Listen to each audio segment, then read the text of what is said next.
नमस्कार, मैं लेखनिका और आप सभी का स्वागत है प्राइम टाइम बुलेटिन में। आइए नजर डालते हैं आज की हेडलाइंस पर। डीजीपी उमेश मिश्रा पहुंचे अजमेर।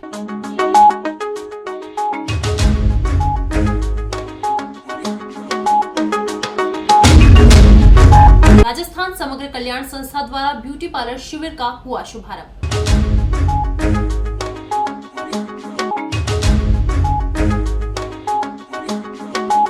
पर संतों ने किया पुष्कर सरोवर में शाही स्नान।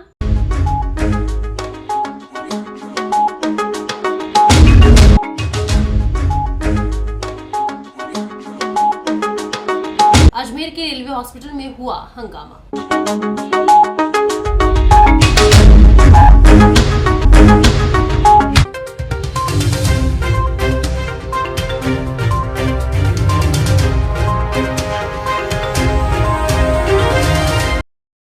विस्तार से। हाल ही में नियुक्त किए गए पुलिस महानिदेशक उमेश मिश्रा सोमवार को पहली फील्ड विजिट पर अजमेर पहुंचे।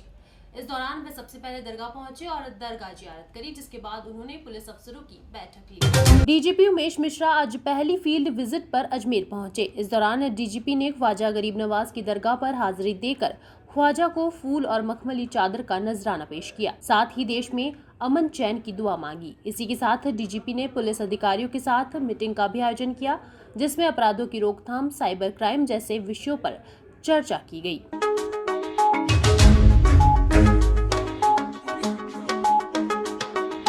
ये मैं पहली फील्ड विजिट हमने अजमेर की है, क्योंकि अजमेर ज़िले का एक विशेष महत्व है। यहाँ तीर्थराज पुष्कर हैं, तो ये ख्वाजा की नगरी भी है अजमेर, और इसीलिए मैंने फील्ड विजिट सबसे पहले मैंने अजमेर का किया। और यहाँ से अब मैं पुष्कर जाऊँगा और वहाँ मेले का भी अवलोकन करूँगा और ब्रह्मा टेम्पल भी देखूँगा। तो यहाँ जो हमारी परिचयात्मक मीटिंग थी और कुछ सामान्य मुद्दों पे चर्चा हुई, उसमें हमने अपराध किस तरह रोका जाए, कम किया जाए और अनुसंधान की क्षमता में किस तरह उन्नयन किया जाए, अभिवृद्धि की जाए, उस पे हमने चर्चा की। इसके साथ ही जो चैलेंजेज हैं, पेशेवर अपराधी जो बढ़े हैं, संगठित अपराध भी किसी न किसी रूप में देखने को मिल रहा है, आर्थिक अपराध भी बढ़े हैं और साइबर फ्रॉड्स, हालांकि अजमेर का कोई ऐसा बहुत ज़्यादा यहाँ नहीं पाया गया भरतपुर वगैरह के मुकाबले, पर वो भी एक चैलेंज है जो सब जगह देखने को मिल रहा है। तो एक पेशेवर दक्षता किस तरह बढ़ाई जाए और इन चैलेंजेस को किस तरह मीट किया जाए, कैसे इनसे निपटा जाए, इस विषय में चर्चा हुई है। और हमने अपने उद्बोधन में अपने अधिकारियों को यही कहा कि जनता से अधिक जुड़ाव की आवश्यकता है।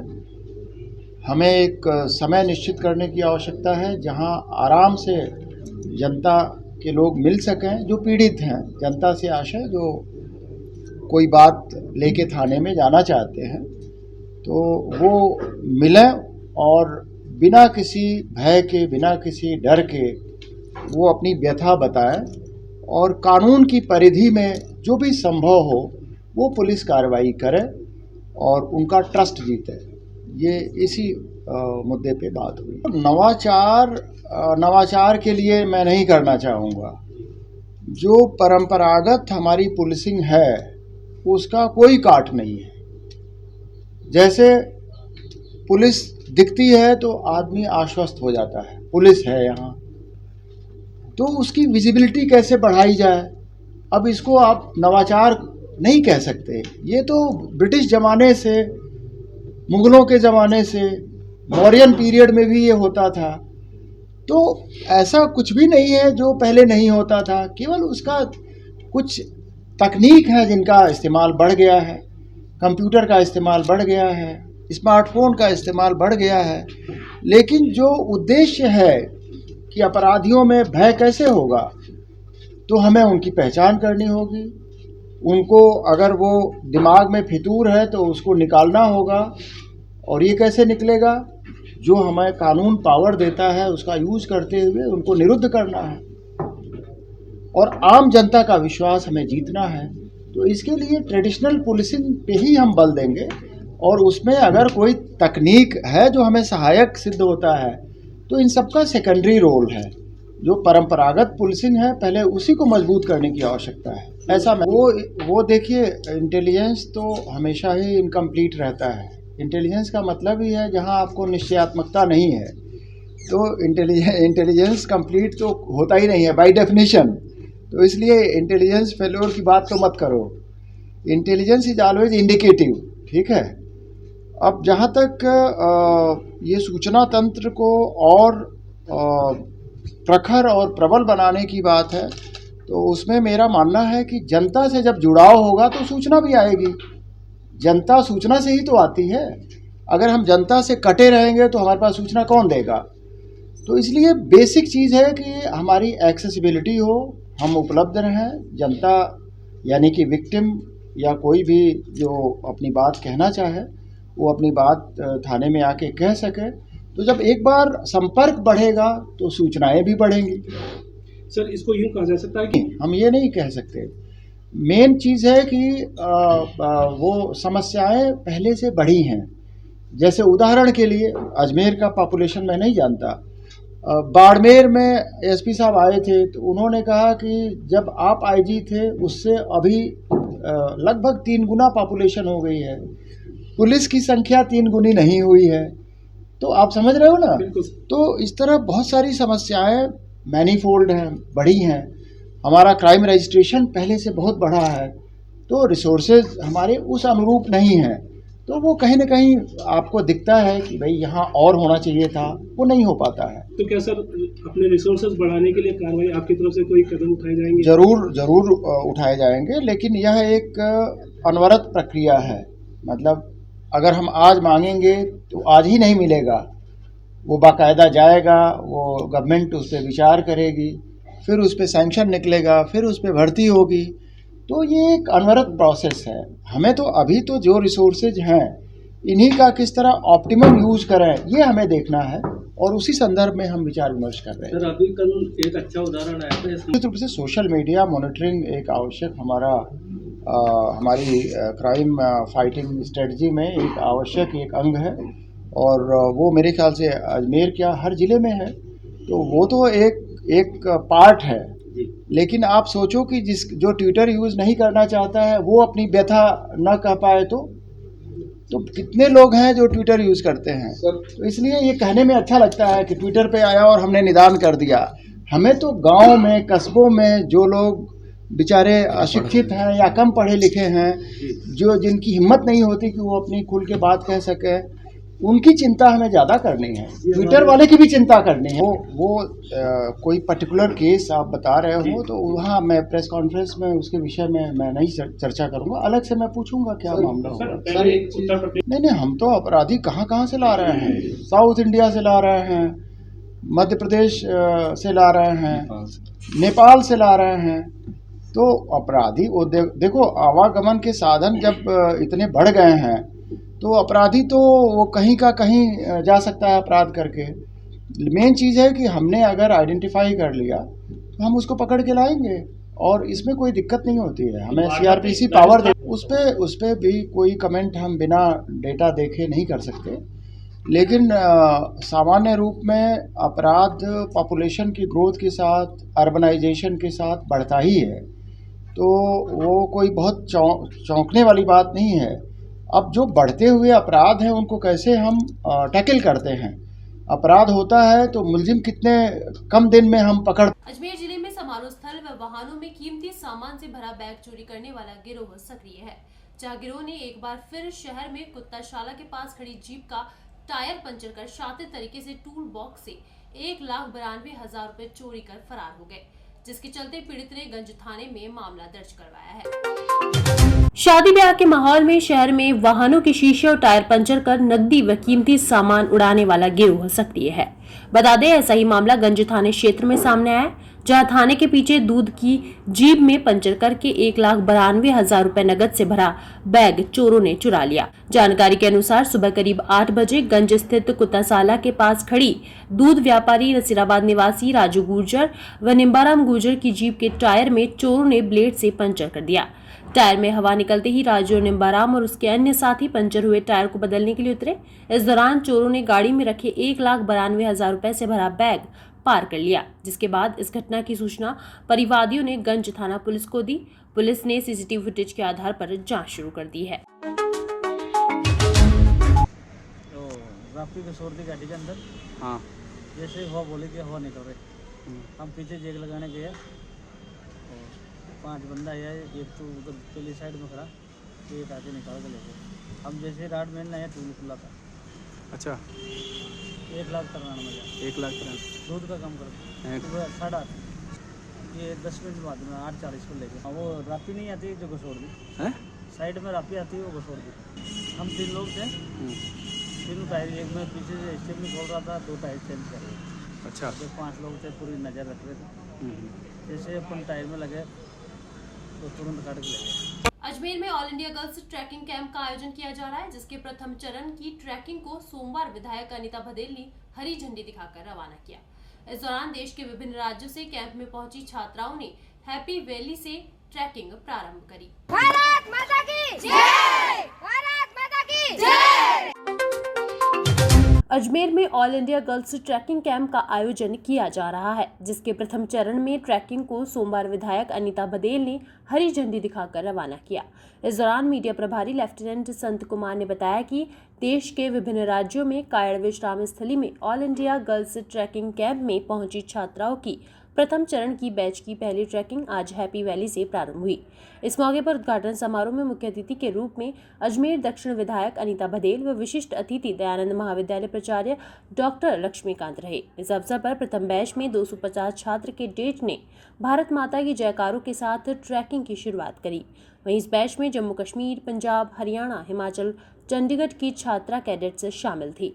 इस अवसर पर विधायक अनीता भदेल और प्राचार्य डॉक्टर लक्ष्मीकांत ने एनसीसी द्वारा आयोजित की जाने वाली साहसिक गतिविधियों की सराहना कर छात्राओं को ट्रैकिंग के लिए शुभकामनाएं प्रदान करी।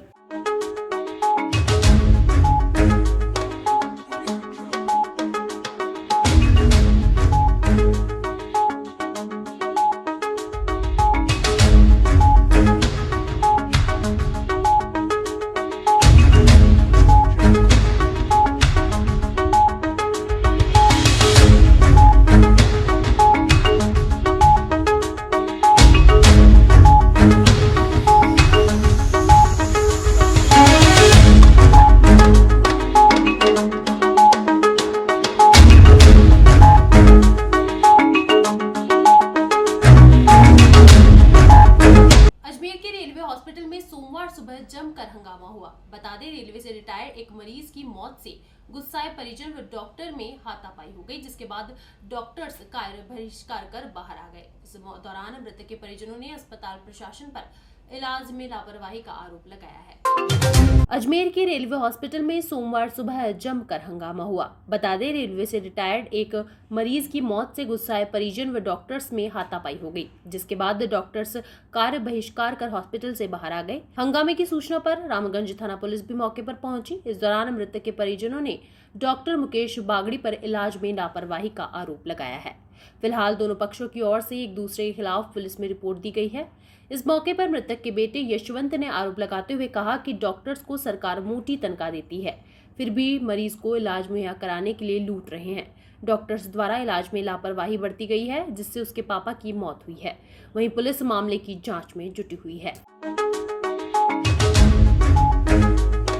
4 तारीख को मैंने यहाँ पे रेलवे हॉस्पिटल अजमेर में भर्ती कराया था फादर को। उनको पैनक्रियाज और पेट में दर्द, उल्टी दर्द हुए, यहाँ पे भर्ती कराया। यहाँ पर लाने के बाद में इन्होंने फर्स्ट एड दिया, फिर बोल रहे हैं सब नॉर्मल है, सब नॉर्मल है, सब नॉर्मल है। 4 तारीख को मैंने दिन में 11:30 बजे भर्ती कराया। उसके बाद में शुक्रवार था, शनिवार को यहाँ पर हमने बोला कि रेफरल बना दो हमारा।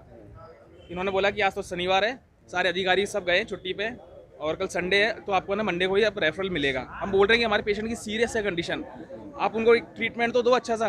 कुछ ट्रीटमेंट नहीं है, सिर्फ ड्रिप पे ड्रिप चल रही है और बस ये एक नाम जानते हैं इंजेक्शन का, वो भी एंटीबायोटिक। इंजेक्शन का प्रॉपर नाम नहीं जानते। मैं इनसे कब से पूछ रहा हूँ कि कौन से इंजेक्शन दे रहे हो आप, नाम तो बताओ हमारे को, हम उसे देखें तो सही, उस पर सर्च तो मार सकते हैं कि इस इंजेक्शन का क्या एक्शन होता है। कोई नहीं है, सिर्फ एंटीबायोटिक। बोले सर आएंगे। बंगले पे जाकर के हमारे को ना फीस देनी पड़ रही है। ये यहाँ से सैलरी उठा रहे हैं 70-70, 80-80 हज़ार, लाख रुपए, फिर भी उसके बाद भी हमारे को ना इनके बंगले पे जाकर के फीस दे करके रिक्वेस्ट करनी पड़ रही है कि बोले साहब हमारा पेशेंट भर्ती है, थोड़ा अच्छा ट्रीटमेंट दीजिए उसको। लेकिन इनका कोई मतलब नहीं है। फीस लेने के बाद में बोले ठीक है आपका काम हो जाएगा। हम इनसे पूछ रहे हैं कि बोले सर क्या ट्रीटमेंट चल रहा है, कुछ भी उसके बाद में कोई ट्रीटमेंट नहीं है। सोनोग्राफी करा करके आए थे हम 5 तारीख को। डॉक्टर साहब से बोला कि इसका कंक्लूजन तो निकालो, इसका ट्रीटमेंट तो दो। बोले नहीं, जो ट्रीटमेंट है वही चलेगा, आपका पेशेंट सही है, एक बार हमारे को बताओ तो सही। हम इनसे पूछ रहे हैं कि रिपोर्ट्स, कि बोले रिपोर्ट तो दिखाओ हमारे को। नहीं, वो तो डॉक्टर साहब आएंगे जब भी आप पूछना उनसे। यानी यहाँ पे जो स्टाफ बैठा हुआ है उनको कोई मतलब नहीं है, मोबाइल चलाने से मतलब है, हंसी टिटोले करते रहेंगे, खेलते रहेंगे, गेम खेलते रहेंगे। पेशेंट मरे तो मरे, इनके बिहाफ पे तो इनको कोई मतलब नहीं होता है। मेरे फादर का नाम प्यारेलाल साकला नाम। आज इनको टॉयलेट करने गए थे, वहाँ पे बेसुध हो गए, फिर ये पंपिंग कर रहे हैं। बोले हम रिवाइव कर रहे हैं। 4 तारीख से ये रिवाइव ही कर रहे हैं और आज उनको मार दिया इन्होंने। ये दूसरी बार है, इन्होंने मेरी माँ को भी मारा है 2020 में, कोरोना के टाइम में ना, क्योंकि भर्ती नहीं करा था इन्होंने। और ये इन्होंने ना मेरे बाप को भी मार दिया 2022 में। अभी है ना सब रोटियां सेकेंगे, उधर भी सब इकट्ठे हैं, ये सारे एक साथ इकट्ठे हो गए और हमारे ऊपर कार्रवाई करने के लिए तैयार है ये, और अपनी जिम्मेदारी नहीं ले रहे हैं। सब पूरा स्टाफ है, आप पीछे कैमरा घुमा करके देखिए, वो भी अपनी रोटी सेकने के लिए तैयार है। और मेरे साथ में इतनी भीड़ खड़ी हुई है, ये भी मेरा साथ ही देगी, ये मैं पूरे विश्वास के साथ कह सकता हूँ। क्योंकि अभी एक पेशेंट अंदर है, वो खुद बोल रहा है कि बोले भैया उसके पर्चा लेकर घूम रहा है, वो कल एडमिट कराया है, उसके हाथ में फ्रैक्चर है भाई के, और यहाँ पर कोई ट्रीटमेंट नहीं है, कोई एक्सरे नहीं है, कुछ भी नहीं हो रहा उसके साथ में भी। ये दूसरा पेशेंट है मेरे साथ। यहाँ पे उन्होंने बोला सोनोग्राफी होगी, एक दिन तक इन्होंने कोई सोनोग्राफी का कुछ नहीं एक्शन लिया। दूसरे दिन 5 तारीख को उन्होंने सोनोग्राफी के लिए भेजा। सोनोग्राफी की रिपोर्ट आई, हमने बोला कि आप डॉक्टर को बुला लीजिए और सोनोग्राफी दिखाइए। इन्होंने बोला हमने डॉक्टर को सोनोग्राफी की रिपोर्ट भेज दी है, वो आपको जो भी है ट्रीटमेंट है बता दें। हम लोग इस भरोसे में रहे। इस चक्कर में इन्होंने ये अपनी ड्रिप चलाते रहे, जो इनका नॉर्मल रेगुलर होता है, बस एक ही प्रोसेस रहता है इनके पास में, जो भी मरीज आएगा उसके सिर्फ ड्रिप चढ़ाएंगे, उसके अलावा कुछ नहीं। मतलब मरीज का पेशेंट बोलता रहे कि मरीज को क्या परेशानी है, उनको कोई हमें बता तो दो, कोई सीरियस कंडीशन है, कुछ है, ऐसा कुछ भी नहीं बताते ये लोग। उस भरोसे में हम लोग रहे। 5 तारीख हमने निकाल दी, हमने 6 तारीख को हमने सोचा ठीक है रेफरल लेटर बना के हम इनको जयपुर ले जाएंगे, जहाँ इनका पहला ट्रीटमेंट चला था। हम आज इनको लेने आए तो पापा टॉयलेट करने गए थे। कल रात को मैं उनसे बात करके गया हूँ, बिल्कुल सही थे, सही कंडीशन में थे। थोड़ा बहुत बोल रहे थे कि दर्द हो रहा है, वो हो रहा है, हमने भी मान लिया चलो ठीक है। लेकिन इनकी तरफ से कोई नहीं। 2 दिन तक इनके पास डॉक्टर नहीं है, सीनियर डॉक्टर चेक करने नहीं आया। हम लोग इनको बोला कि 2 दिन से हो गया, शनिवार हो गया, शनिवार को भी शाम को कोई डॉक्टर नहीं। हम लोग उसके बंगले पे गए, उसको 200 रुपये फीस दी हमने। मतलब आप देख लो कि हमने उसको 200 रुपये डाले, बंदा कुछ नहीं बोल रहा, सरकारी है ना नौकर, उसके बाद भी 200 रुपये दिए हमने, केस भागड़ी। हाँ बोले हाँ ठीक है, हम लोग हमारी तरफ से अच्छा ट्रीटमेंट कर रहे हैं, हम लोग इस भरोसे में रह गए, हमने इनको रेफरल नहीं किया। अगर ये लोग हमें लिख के दे देते कि हमने हाँ ये सीरियस कंडीशन है, इनको लेके जाओ, तो हम आज उनसे सीधे ले जाते। लेकिन ये लोग हम लोग दे रहे अच्छे से अच्छा दे, हम लोग इस भरोसे में रहे। लेकिन आज जब सुबह आए तो इन्होंने बस पापा को इस कंडीशन में पहुंचा दिया कि वो आज है नहीं है, और इन्होंने हाथ खड़े कर दिया और बोला कि नहीं आपसे जो बताओ कर लो, ये कर लो, वो कर लो। मतलब इस तरीके की धमकी देने लगे। हम लोग तो टाइम कहाँ मिला, टाइम ही नहीं है ना। हम तो फादर को देखेंगे, शिकायत करते फिरेंगे, फिर ये लोग कहीं नहीं है, फिर हम क्या बड़े को शिकायत करेंगे। इनका क्या काम है फिर? ये लोग मोबाइल में बस मोबाइल लगाएंगे, मोबाइल देखते रहेंगे। फंक्शन भी था सर, इनका क्या काम है फिर? हमारे को भरोसे में मेरा नाम उसके, मेरी बात सुनिए सर, मेरी बात सुनिए सर, मेरी बात सुनिए। सोनोग्राफी के लिए लेके जा रहे थे, एक ही गाड़ी के अंदर 5-5 ऐसे बंदे को भर के, ऐसे भर रहे जैसे कोई कचरा हो, मरीज नहीं हो, कोई कचरा हो, पेशेंट नहीं हो, वो मतलब इस तरीके से भर के जा रहे थे। मतलब मरीज को उन्होंने कचरा समझ रखा है।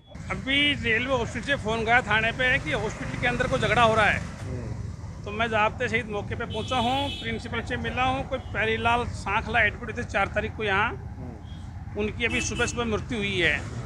तो स्वाभाविक है कि जिसकी मृत्यु परिवार में जिसकी मृत्यु होती है, उसके बेटे पोते परिवारजन हैं, उनको आक्रोश आता है।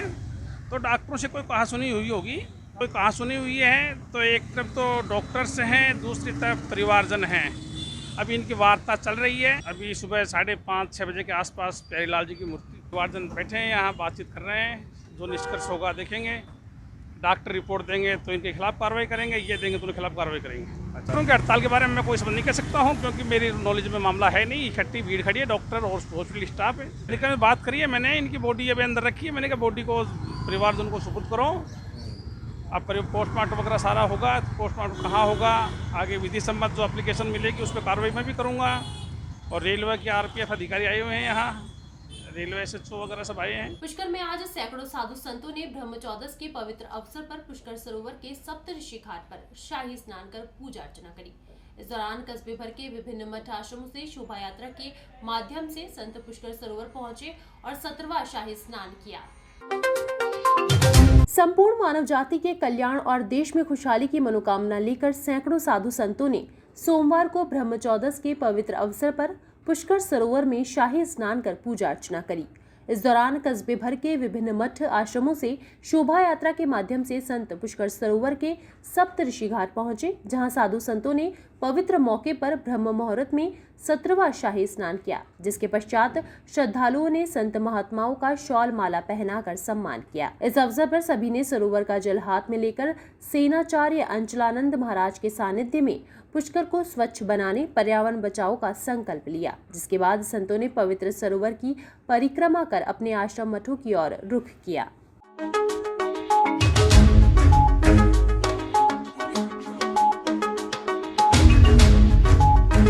ब्रह्म चौदस के ये 17वीं शाही है हमारी।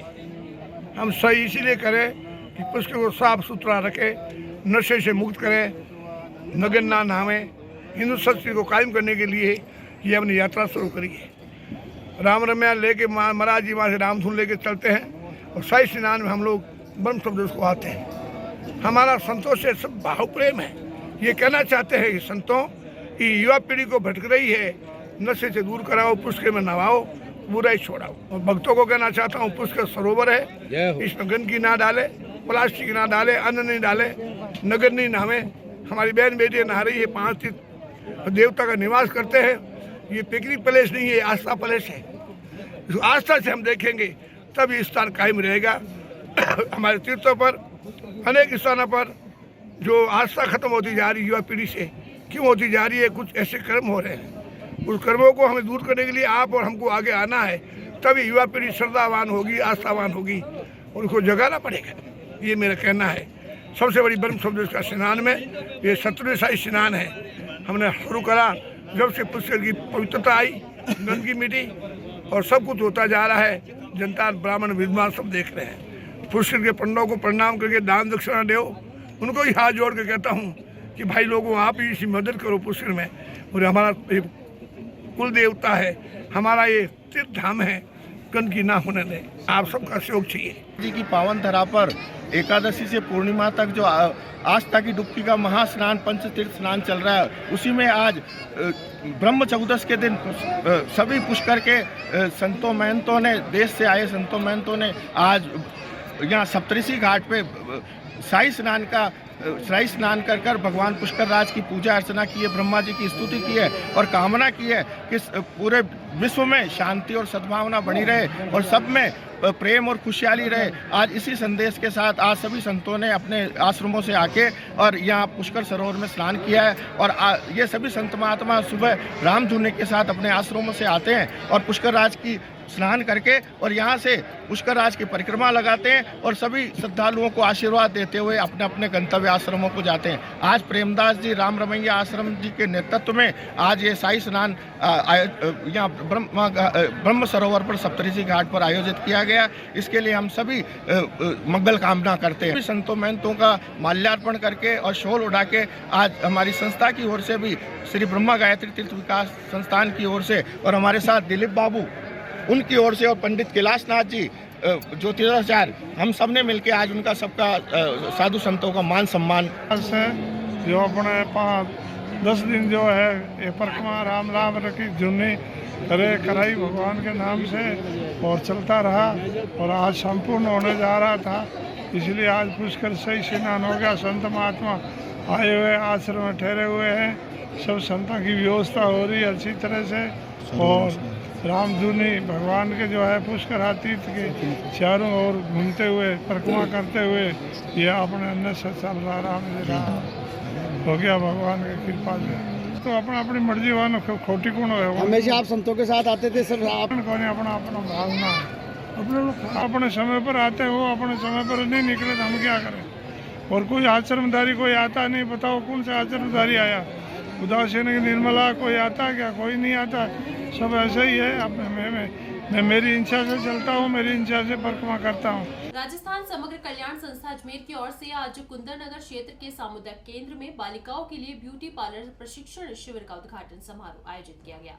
इस दौरान विधायक अनीता बघेल और पार्षद डिम्पल शर्मा ने फीता काटकर शिविर की शुरुआत करी। राजस्थान समग्र कल्याण संस्था अजमेर की ओर से आज कुंदरनगर क्षेत्र के सामुदायिक केंद्र में बालिकाओं और महिलाओं के लिए ब्यूटी पार्लर प्रशिक्षण शिविर का उद्घाटन समारोह आयोजित किया गया। इस दौरान मुख्य अतिथि विधायक अनीता बघेल और पार्षद डिम्पल शर्मा ने फीता काटकर शिविर की शुरुआत करी। बता दें, शिविर में 40 बालिकाओं के लिए 3 महीने का ब्यूटी पार्लर कोर्स संचालित होगा, जिसमें बालिकाओं को प्रशिक्षण के बाद सर्टिफिकेट प्रदान किया जाएगा। वहीं इस प्रशिक्षण शिविर के माध्यम से बालिकाएं अपने कौशल का विकास कर आत्मनिर्भर बनेंगी।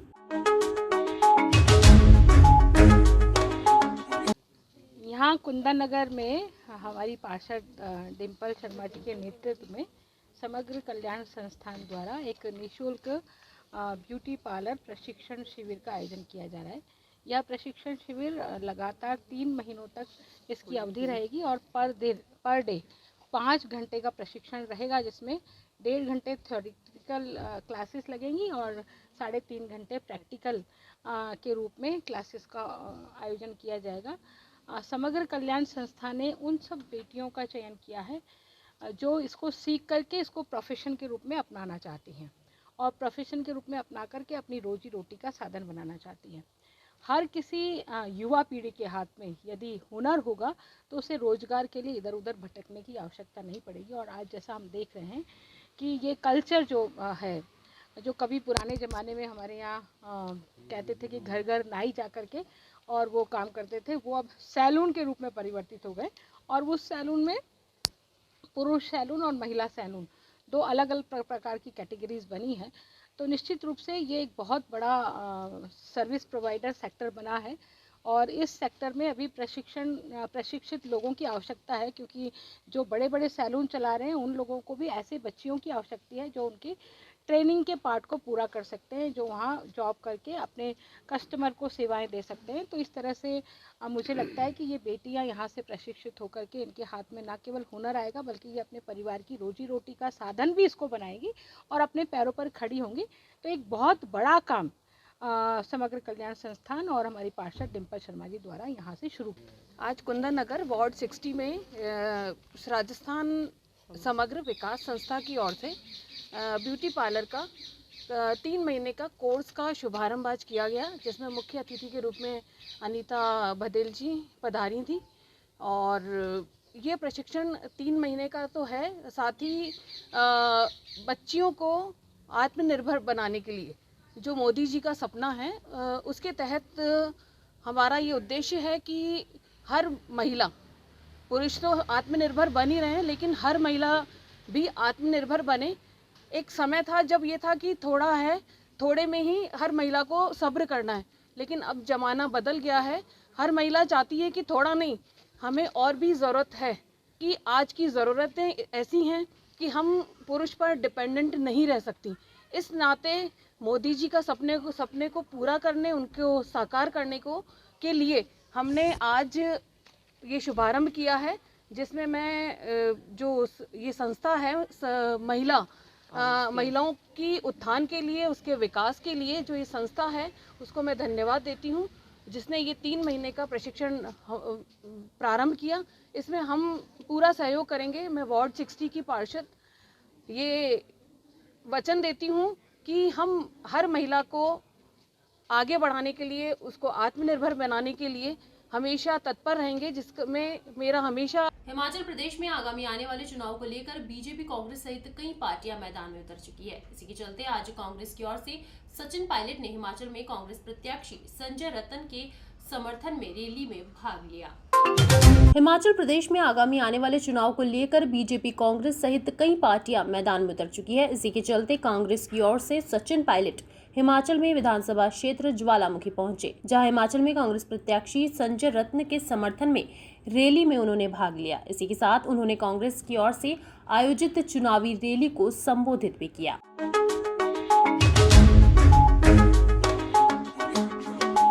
डबल इंजन की सरकार भाषण देते हैं, मुख्यमंत्री बोलते हैं डबल इंजन की सरकार है।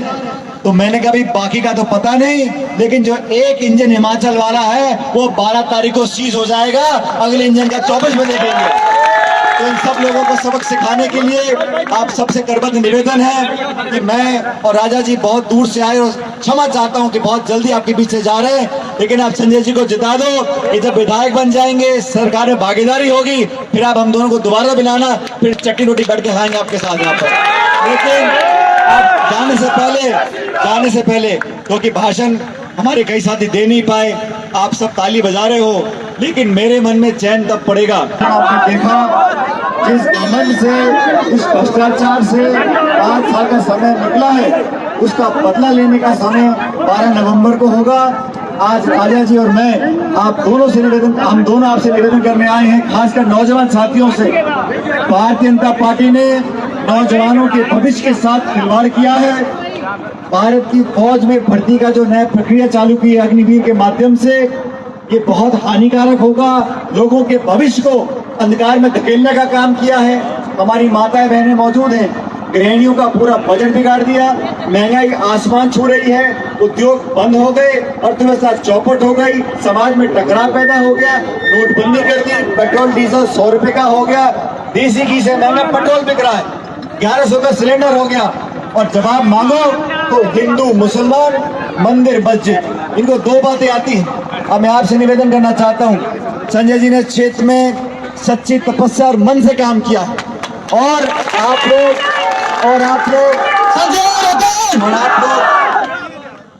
लोग खुशनसीब हो, आपको एक ऐसा रतन मिला है, इस रतन की कीमत समझो और 12 तारीख को बटन दबाकर कांग्रेस पार्टी को बहुमत दिलाओ।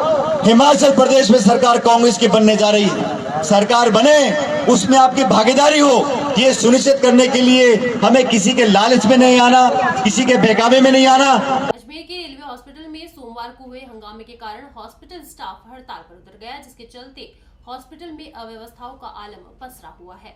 वहीं अस्पताल में चिकित्सकों की अनुपस्थिति के कारण मरीजों को परेशानियां झेलनी पड़ रही है। अजमेर के रेलवे हॉस्पिटल में सोमवार को हुए हंगामे के कारण हॉस्पिटल स्टाफ हड़ताल पर उतर गया है, जिसके चलते रेलवे हॉस्पिटल में अव्यवस्थाओं का आलम पसरा हुआ है। वहीं अस्पताल में चिकित्सकों की अनुपस्थिति के कारण मरीजों को परेशानियां झेलनी पड़ रही है। इस दौरान अस्पताल में मौजूद मरीजों ने जानकारी देते हुए बताया कि आज के मामले के अलावा भी हॉस्पिटल में अस्पताल प्रशासन लापरवाही बरतता है। आलम यह है कि दूर से आए मरीजों को भी कई बार चिकित्सकों की अनुपस्थिति में बेइलाज लौटना पड़ता है। साफ तौर पर अस्पताल की लापरवाही का खामियाजा मरीजों को भुगतना पड़ रहा है। की दवाई लेनी थी, आंखें दिखानी थी और ENT वाले के पास जाना था। परसों भी शनिवार को भी मैं आया, 1 घंटा रुक के गया, ना ENT वाला मिला ना आंखों वाला मिला। पहले बोला 12 बजे तक आएंगे, फिर बोला 1 बजे तक आएंगे, फिर बोला अब नहीं आएंगे। फिर हम चले गए, आज भी आए, टेम्पो का किराया लगा के आज भी आए, आज भी कोई नहीं है। कुछ दिन में टेम्पो का आने जाने का किराया, 75 साल की उम्र हो गई, अब हम क्या करें? स्टाफ का पता ही नहीं है, हम तो 9:30 बजे के खड़े हैं। बोले कोई वहाँ पे कोई कहते हैं कोई डेथ हो गई है, उसके अंदर वो हड़ताल पे उतर गए, काय पे उतर गए, छुट्टी पे गए, भगवान जाने। कोई बताता नहीं है, नोटिस बोर्ड भी नहीं लगाया कि भाई कोई आएगा कि नहीं आएगा। परेशान हो रहे हैं, एक आदमी के पीछे 600 आदमियों को बीमार कर रहे हैं। कोई यहाँ मर गया तो, कोई घस खा के गिर गया तो उसको कौन संभालेगा? यहाँ तो सबको हटा देते कि बोले कोई नहीं, आज बंद है अस्पताल, तो अपने अपने घर जाते बेचारे, आते ही नहीं, कोई नहीं आता, बड़ चले आते अभी। और कोई हार्ट अटैक वाला भी है, कोई हार्ट का मरीज है, कोई शुगर का है, कोई BP का है, कोई कासे का है, सब जा रहे हैं बेचारे। हम तो सब बहुत परेशान हो गए यहाँ पे 2 दिन से। कल के आज कल की छुट्टी हो जाएगी पूर्णिमा की, हमको रोजाना 150 रुपये 200-300 रुपये रोज लगाओ किराए के लिए। हॉस्पिटल ऐसा बड़ा आदमी हम, ये मेरे पे कार्ड भी है, सारी है उमेद कार्ड भी है मेरे पास में, ये मेरे नाम का। ना कोई विंडो पे कोई भी नहीं है, सबों से पूछो। लगाओ नंबर का, डॉक्टर का लगाओ, इधर पर्ची में लगाओ, 3-3 जगह लगाते हैं हम नंबर। खड़ा नहीं रहा जाता, बूढ़े आदमी है, खड़ा नहीं रहते, चक्कर आते हैं, जाओ आगे तो कोई पता ही नहीं डॉक्टरों का है कि नहीं। हाँ, परेशानी उठानी पड़ रही है बेटे, डॉक्टर है ही नहीं, हम कब से बैठे किसको बोले किसको बेटे? कोई सुनाई होनी चाहिए रेलवे में कोई बड़े इंचार्ज को ध्यान करना चाहिए, हाँ इधर ध्यान करना चाहिए। भाई कितने परेशान होते हैं मरीज लोग, आते हैं किराया लगाते हैं इतनी दूर से, बहुत दूर से आए, मदार से आए। जवाब देना चाहिए ना किसी को भी। 3 रोज हो गया आते जाते। कल तो आए नहीं, तो शनिवार को आए। अभी 2 घंटे हो गए। अच्छा, मेरे को तो इंसुलिन चाहिए। तो बताओ मैं कैसे, कब लगाऊंगी, कब खाना खाऊंगी, मैं परेशान हो जाऊंगी मैं। अच्छा, अब दवाई नहीं खाएंगे तो फिर कैसे काम करेंगे? हाँ माता जी, क्या सुबह का अलग है, जब खाना खाऊंगा और गोड़े दवाई ले जो अलग है। तो वो है नहीं दवाई, तो क्या करें? अब देखो उनकी तबीयत खराब ही, जो उनकी डायरी ले रही दवाई देख तो ले आऊंगी मैं, लेकिन 2 घंटा है क्या है दवाई कहती है यार, खून तेज खराब आ रहा है, 100 रुपये स्टार्ट करना। आधा घंटा और रुका जाम घर बनावे। आज के लिए फिलहाल इतना ही। इसी तरीके की ताज़ा तरीन खबरों के लिए बने रहिए स्वामी न्यूज़ पर। धन्यवाद।